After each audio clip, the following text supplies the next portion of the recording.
बिस्मिल्लाहिर्रहमानिर्रहीम। आज हम रिसर्च मेथडोलॉजी के बारे में डिस्कस करेंगे। तो फर्स्ट ऑफ ऑल हम देखते हैं कि हमारे पास रिसर्च मेथडोलॉजी है क्या।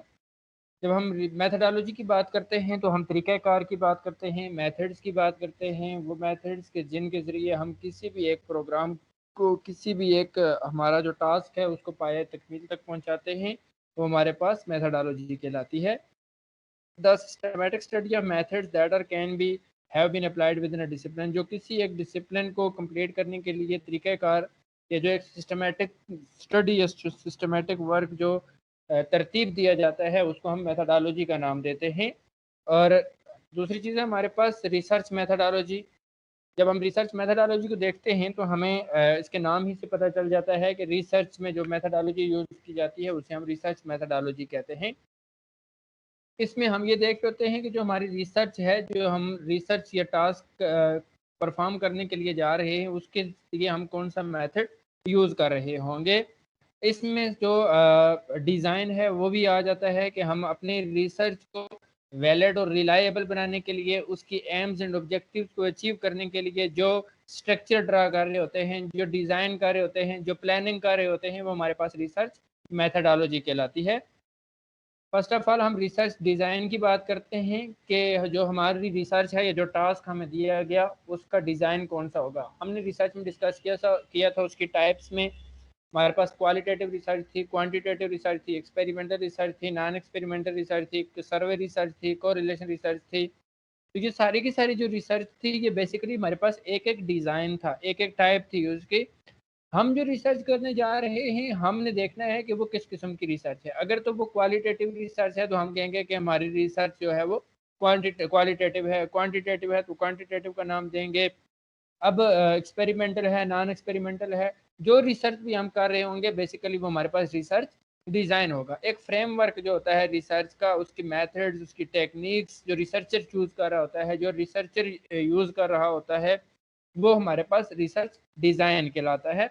Research design is the framework of research method and techniques chosen by a researcher. The design allow researchers to hone is on research methods that are suitable for the subject's matter and set up their studies up for success.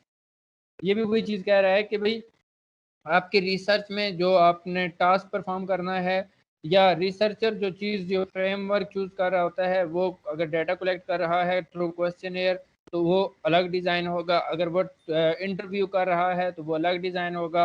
वो किसी test पे किसी lab में जाके perform कर रहा है तो वो अलग डिज़ाइन होगा। वो सर्वे कर रहा है तो वो अलग डिज़ाइन होगा। ऑब्जर्वेशन कर रहा है तो वो अलग डिज़ाइन होगा। तो ये आपकी जो नेचर ऑफ द स्टडी है या नेचर ऑफ जो रिसर्च है उस पे आपका डिज़ाइन वो मुनहसर होता है, इन्हिसार कर रहा होता है। सबसे पहली चीज़ जो हमारे पास है उसको हम मेन जो हमारी रिसर्च मेथोडोलॉजी में है वो पॉपुलेशन आ जाता है। पॉपुलेशन बेसिकली एरिया होता है जिस एरिया में आप अपनी रिसर्च परफॉर्म कर रहे होते हैं, जिस एरिया पे आप रिसर्च कर रहे होते हैं। लाइक हम बात करते हैं कि हमारी रिसर्च स्कूल पे है, प्राइवेट स्कूल में हम रिसर्च कर रहे हैं। तो ऑल प्राइवेट स्कूल जिस एरिया में हम कर रहे हैं, लाइक हम मुजफ्फराबाद की बात करते हैं तो all private school of Muzaffarabad is population.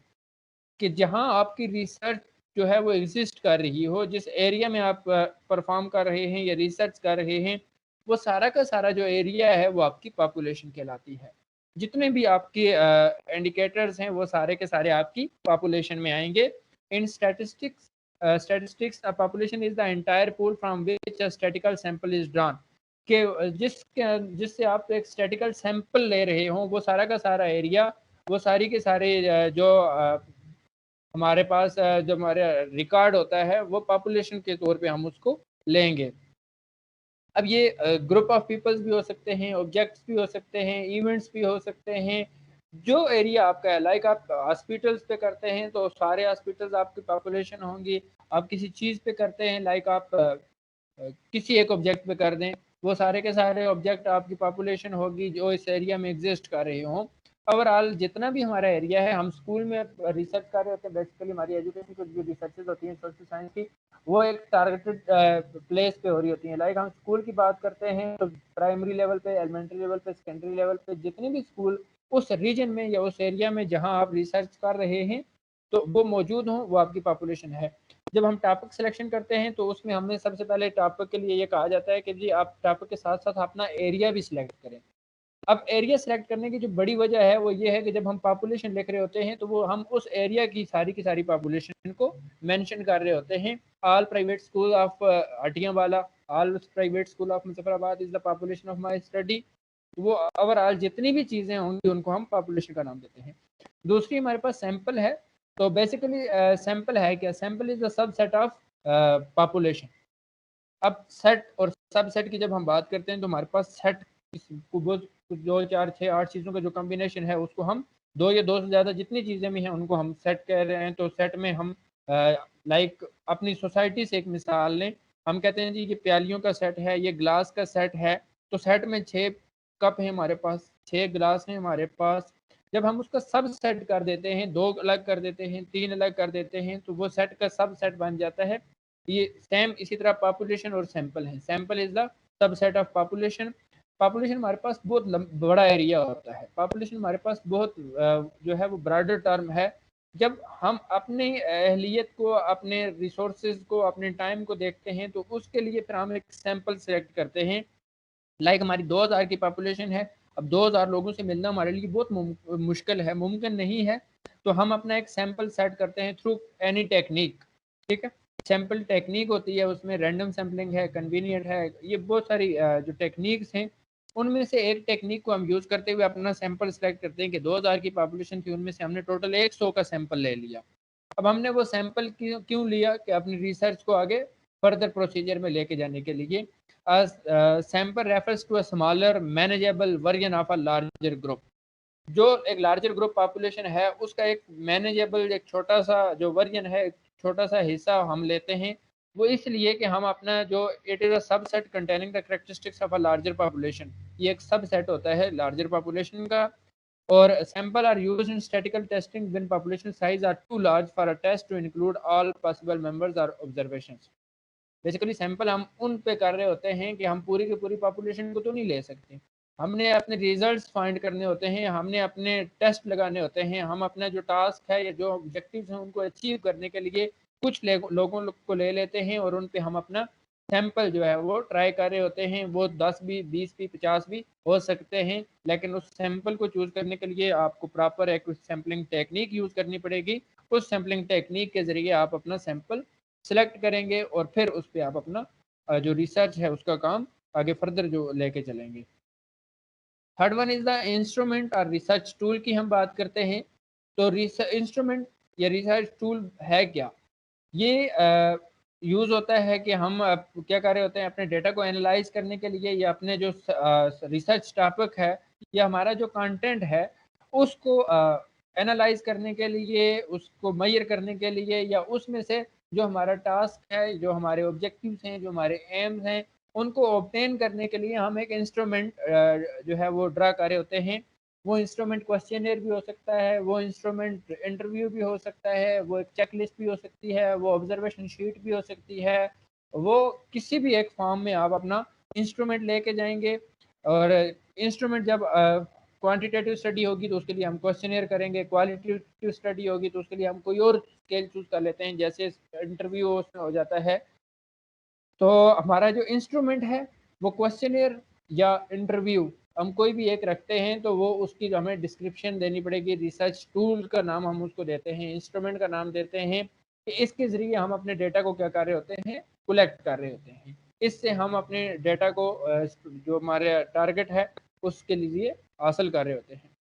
Then हम डेटा कलेक्शन की बात करते हैं कि हमने डेटा कलेक्ट कैसे किया। थ्रू पर्सनल विजिट आपने किया, आपने हाइपोथेसिस किया, आपने फील्ड में जाके इंस्पेक्शंस की, आपने ऑब्जर्वेशन की। जितना भी जो भी आपका तरीका कार था डेटा कलेक्ट करने का, वो आपका डेटा कलेक्शन प्रोसेस है। Data collection is defined as a procedure of collecting, measuring and analysing accurate insights for research using standard validate techniques. अब डेटा कलेक्शन आप किस तरह करते हैं, वो सारी की सारी जो तरतीब होती है वो आपने अपनी इस स्टेप में लिखनी होती है। यहाँ डेटा कलेक्शन का जो स्टेप है इसमें आप रिसर्चर ये भी लिख सकता है कि मैंने पर्सनल विजिट किया, आपने टारगेटेड एरियाज को, वहाँ जाके मैंने क्वेश्चनर फिल करवाए, रिस्पॉन्डेंट से, उन्होंने मुझे क्वेश्चन फिल करके दिए, इंटरव्यू लिए तो उन्होंने रिस्पांस किया, या मैंने ऑब्जर्व किया चीज़ों को, मैंने सर्वे किया, कोई चेक लिस्ट बनाई हुई थी, वो जितना भी प्रोसीजर होगा आपका, वो आपने अपने डेटा कलेक्शन के इस स्टेप में लिखना है और इसमें ये बताना है कि आपने डेटा किस तरह कलेक्ट किया। फिर हम डेटा एनालिसिस की बात करते हैं। तो डेटा एनालिसिस की जब हम बात करते हैं तो वहाँ हम एनालाइज कैसे करते हैं, उसको इंटरप्रिटेशन उसकी कैसे करते हैं, हम उस प्रोसेस को जो है वो कैसे आगे लेके चलते हैं। हमने इसको ग्रुप्स की फॉर्म में किया, इंडिविजुअल हर एक जो हमारी स्टेटमेंट थी उसको हमने एनालाइज किया, और चंक्स की फॉर्म में हमने इसको एनालाइज किया। वो सारी की सारी जो डिटेल है, लाइक हम आज के जो हमारी सोशल साइंस है, फिर हम ये डेटा एनालिसिस ही में जो भी एक टेस्ट हमने लगाया होता है, हम उस टेस्ट को देखते होते हैं। टी टेस्ट लगाया है तो हम उसकी डिस्क्रिप्शन लिखेंगे, उसके बारे में थोड़ा सा डिस्कस करेंगे, वो क्यों लगाया, किस तरह लगाया, या परसेंटेज और फ्रीक्वेंसी की बेस पे हम उसको एनालाइज कर रहे हैं तो हम परसेंटेज एंड फ्रीक्वेंसी के जिस तरह आपने अपने डेटा को एनालाइज किया उसका हम थोड़ा सा डिस्कस करेंगे इस स्टेप में। और डेटा एनालिसिस के बाद उसकी इंटरप्रिटेशन का हम इसमें जिक्र कर रहे होंगे। हम ये देखेंगे कि हमारा डेटा एनालाइज हमने परसेंटेज पे किया है, फ्रीक्वेंसी पे किया है, या कोई SPSS का कोई मखसूस टेस्ट लगा के हमने उसको एनालाइज किया है, तो उसकी सारी की सारी डिस्क्रिप्शन हम इसमें दे रहे होंगे। ये था आज का हमारा टॉपिक कि रिसर्च मेथडोलॉजी क्या है। उसमें हमने रिसर्च डिज़ाइन को, पॉपुलेशन को, सैंपल को,